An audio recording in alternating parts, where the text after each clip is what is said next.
Muy, pero muy bienvenidos. Es una alegría que puedas ser parte de una nueva transmisión de Evangelio de Paz Ambrisi. Mi nombre es Mica, te voy a estar acompañando en esta presentación, en esta tarde, noche, pero estoy acompañada, no estoy sola, sino que quien me acompaña es Cari, así que te doy la bienvenida. Cari, ¿cómo estás? Hola, bien, gracias a Bueno, Dios. es una alegría que puedas estar y como siempre decimos, hay que ser muy valiente para estar acá hablando frente a una cámara, pero sabemos que hay un propósito detrás de tu historia, detrás de tu Amén. testimonio y de lo que Dios hizo en tu vida y en la vida de las personas, ¿no? Así que invitarte a vos que estás del otro lado a que te quedes escuchando esta historia. Recién estábamos previo a la grabación hablando con Cari y sé que Dios te quiere bendecir, sé que su experiencia y lo que ha vivido puede servir para que vos puedas acercarte a Jesús. Así que, Cari, preguntarte lo que un poquito en cada testimonio preguntamos que consideramos muy importante. Algo que nos puedas compartir de cómo era tu vida antes de conocer a Jesús. Bueno, mi vida antes de conocer a Jesús era un desastre, una vida vacía, llena de incertidumbre, ¿no? En realidad yo conocí a Cristo antes, era apartada y ahora estoy reconciliándome ya hace un año y un mes con Jesús, y la verdad es que lo peor que pude haber hecho fue apartarme porque costó volver a su camino. Y la verdad que no la pasé para nada bien, pero bueno, gracias a Dios he vuelto. Qué bueno, qué bueno, qué bueno esa reconciliación, ¿no? Sí, Eso, ese de volver a casa, ¿no? Y sentir que a pesar de que quizás hemos hecho cosas que no estaban bien, hemos hecho cosas que nos lastimaron, saber que papá está del otro lado esperándonos, no con acusación, no con culpa, sino para abrazarnos y para realmente ayudarnos a que podamos sanar y procesar, nos demuestra cuánto Él nos ama, que ¿no? te Así perdone, que ¿no? Sentir el perdón de Dios es... Yo, mi vida empezó cuando yo tenía 14 años, me volqué a lo que es la rebeldía, decidí ser una rebelde y por causa de mi rebeldía pasó un montón de cosas. Fui secuestrada con la trata de blanca, fui vendida, fui violada, fui abusada, pasé un montón de cosas. Dado a la rebeldía, ¿no? Que yo pensé que cumplí 14 y pensé que cumplía 21, ya pensé que me con podía tu mandar. familia fue la rebeldía Sí, de no querer. me rebelé con mamá, que yo no iba a obedecer más. Mi mamá es una señora estricta, una señora muy... Y yo como que no... Yo decía, esto no es para mí, lo mío es otra cosa. Yo tengo que ir a bailar el viernes, sábado, el domingo. Entonces, eso, la rebeldía me fue llevando, ¿no? Cada vez peor a embarrarme en ese abismo, a perderme en ese abismo. En el abismo de la prostitución, de la violación, de la trata de personas, y todo eso me lleva a consumir diferentes tipos de drogas, y hasta que un día Dios me rescató, Dios me limpió, Dios me perdonó, y a Dios gracias nunca más volví a eso. Wow.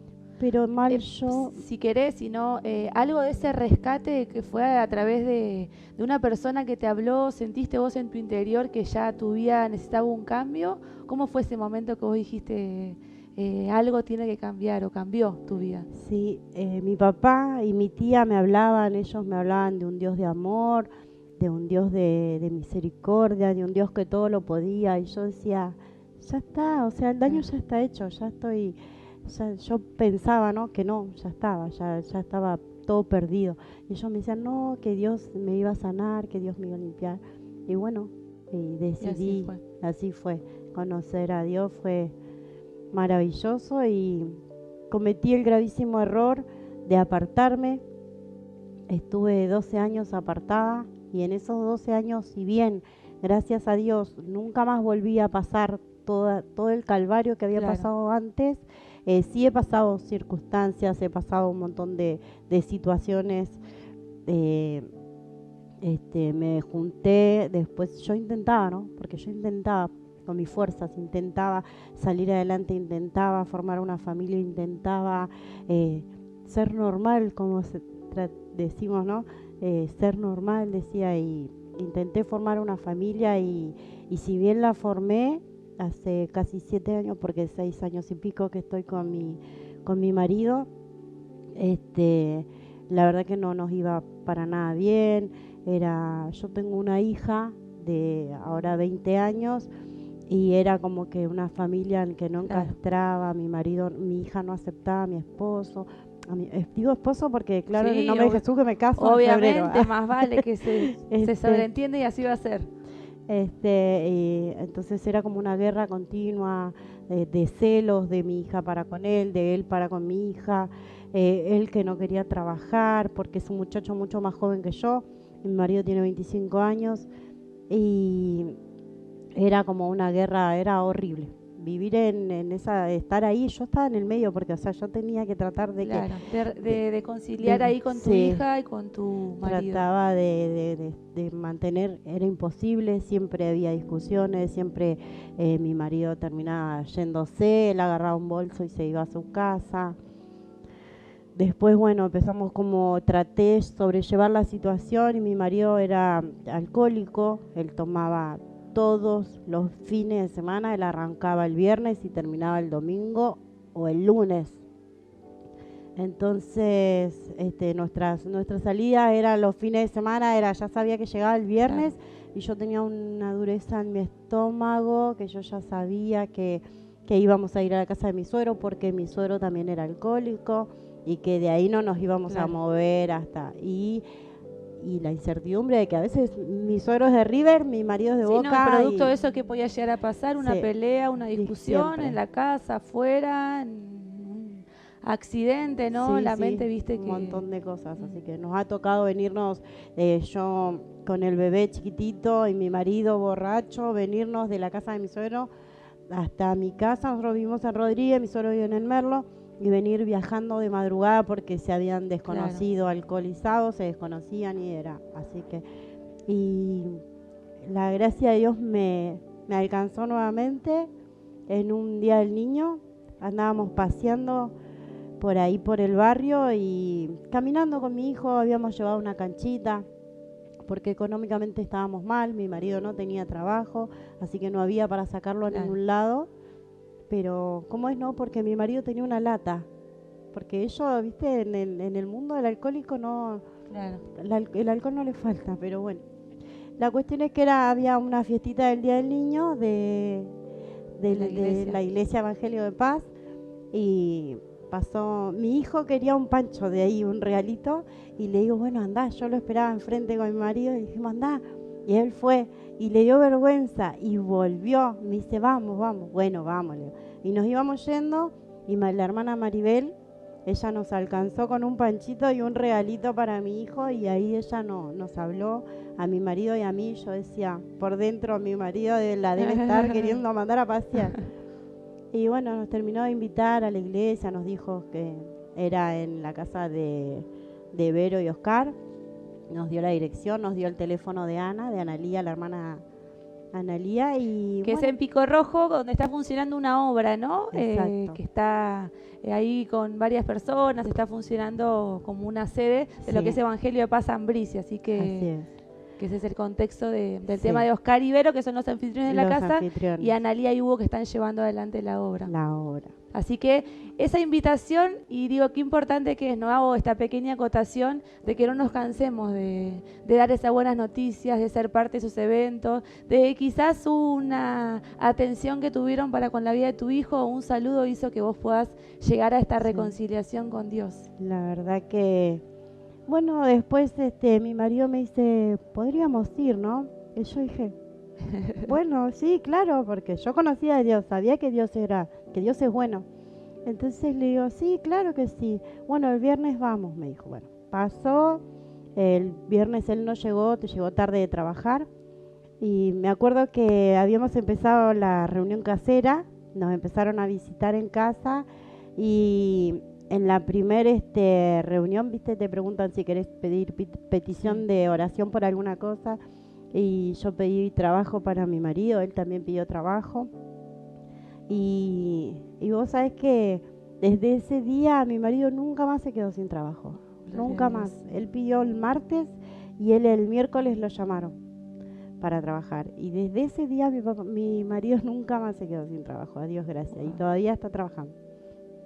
Tremendo. Así que nada, y bueno, y ahí empezamos de a poquito, que íbamos yendo, y, y mi marido me decía, pero que no me van a decir ahí, ¿no? Que cómo me tengo que vestir, o que no vaya a tomar. No, nadie te va a decir nada, le decía, Y después empezó, y mi marido empezó como le empezó a gustar de tal modo que hoy está con nosotros Gloria a en la Dios. iglesia. Él no toma, trabaja todo el día, los fines de semana son para nosotros. Y él dice, ay, no veo la hora que llegue el fin de semana. Ahora le toca, por ejemplo, hoy es sábado y le tocó trabajar. Y dice, ay, yo quería estar con usted. Cuando antes eso no pasaba. Wow. Eso en mi Esa casa es la no. hora, ¿no?, de restauración que Dios hace en la familia. A veces estas cuestiones que vos hace un ratito me decías algo que decías, esto era imposible, estas cuestiones imposibles que yo nunca me iba a imaginar y Dios las hizo, ¿no? Entonces, ese es también un poco el mensaje que a través del testimonio le queremos transmitir a la gente que está del otro lado. Sí. Que quizás puede pasarte algo similar a esta situación u otra cosa, pero eso que para vos quizás puede ser imposible, en Dios, según sus propósitos, Él lo puede hacer, ¿no? Así que desde esa reconciliación que vos tuviste, que es un año y piquito, me habías comentado, ya hay obras de restauración en tu familia, en tu matrimonio. Mi marido bueno, un y mi futuro hija casamiento, ya nos dijiste. Mi hija y mi marido se llevan muy bien ahora, ellos Gloria a comparten, a Dios. veces llego por ahí, salgo a hacer un trámite y yo llego y ellos están tomando un mate o están Gloria a cocinando Dios. los dos, mientras uno hace una cosa, el otro ay, estábamos esperando con la comida. Y vos decís, Claro. nunca me lo había imaginado, nunca, y gloria a Dios. Eso es lo que hace Dios. Es lo que Dios hace. Así es. Y una cosita más, vos me habías comentado que cuando vos te congregabas antes, vos ya habías conocido a Dios, vos servías a Dios, vos habías hecho estudios en cuanto a la iglesia, ¿no? El discipulado, evangelismo, y después te apartaste y digo, qué importante, ¿no? Que es entender de que, como hablamos hace un cachito, que Dios nos vuelve a aceptar. Hay veces que es tan difícil para alguien que está del otro lado, que quizás se siente apartado por cuestiones que ya estuvo sirviendo, que ya hizo, que ya conoció de Dios, y capaz piensa, ¿no? ¿Y qué van a pensar de mí? O hay cuestiones que Satanás pone para que esa persona no llegue. Qué importante es entender que todos necesitamos de Dios, y que siempre hay un lugar en la casa del Padre para volver, ¿no? Como fue en tu caso, en mi caso también, de reconciliación, y qué bueno saber eso, ¿no? Que el Padre siempre tiene un lugar en su mesa. Así que una bendición. Desde que me reconcilié con Dios, hace poquito vinimos al encuentro, y yo decía, yo necesitaba ese abrazo para estar convencida de que Él me había perdonado, ¿no? Y lo que yo sentí, ese abrazo del Padre acá en ese encuentro, la verdad es que me llenó. Es como que eso me alcanzó para decir, bueno, es verdad, Él nos perdona. Nosotros a veces nos cuesta decir, ay, ¿qué le voy a perdonar? Si me habló mal o si me dijo... Y Dios nos perdona cuántas cosas, ¿no? Cuántos pecados cometemos delante de Él. Y Él nos perdona y Él nos acepta sin prejuicio, sin reclamo alguno. Así es. Bueno, Cari, no sé si quedó algo que quieras contar desde que volviste a Jesús, y si no, también acompañado de eso, algún agradecimiento o algún mensaje que vos le quieras decir a los oyentes y a la gente que está del otro lado, que tu historia siga hablando, así que es todo tuyo este espacio para lo que vos quieras transmitir. Bueno, yo quiero decirte que si no conoces a Dios, acércate a una iglesia, búscalo. Dios es bueno, Dios es fiel, Dios es amor, Dios restaura familia, Dios me salvó, me sacó de lugares tremendos, de lugares que no te puedes ni imaginar, donde yo pensé que ya más nadie me iba a querer, que a mí nadie me iba a perdonar, que con todo lo que yo había vivido no tenía perdón de Dios. Tuve intentos de suicidio. Tengo cicatrices de los intentos de suicidio que tuve, porque llegaba un momento que el diablo me decía, no, vos viniste a este mundo a sufrir, así que quítate la vida. Y sin embargo, Dios me mostró que no es así, y que Dios tiene un propósito con mi vida, y que mi propósito es hablarte a vos, hablarle a los chicos, porque hoy por hoy, gracias a Dios, estoy en el merendero y yo puedo hablar con cada uno de ellos. A veces ellos mismos te buscan, porque todos necesitamos de Dios, desde el más chico al más grande, todos necesitamos de Dios. Y Dios es bueno, Dios es fiel, y Dios es un Dios de lo imposible. Dios es el Dios de lo imposible, te lo puedo asegurar. Dios es amor. Así es. Bueno, una tremenda bendición, Cari, de verdad tu vida, que hayas tenido la valentía de poder contar y ver esas situaciones, ¿no? De donde Dios te sacó, esas cuestiones donde Dios estuvo ahí para cuidarte, ¿no? Aún en las situaciones más difíciles, el rescate que te hizo y esos brazos abiertos con los que te volvió a recibir. Siempre. Así que muchas gracias por animarte, muchas gracias porque sabemos, como ya dije antes, que tu testimonio va a bendecir a quienes están del otro lado. Así que de nuestra parte te agradecemos por tu espacio, te agradecemos por tu historia y a vos que estás del otro lado, como siempre te invitamos y te pedimos que puedas compartir este video porque sabemos que hay gente que necesita de Jesús, hay gente que también hoy en día está viviendo un calvario, como Cari nos contaba, y que necesita que Jesús, con su salvación, con su esperanza, con su poder, pueda llegar a la vida. Así que dejamos la invitación abierta. Nuevamente gracias y nos volvemos a encontrar la próxima.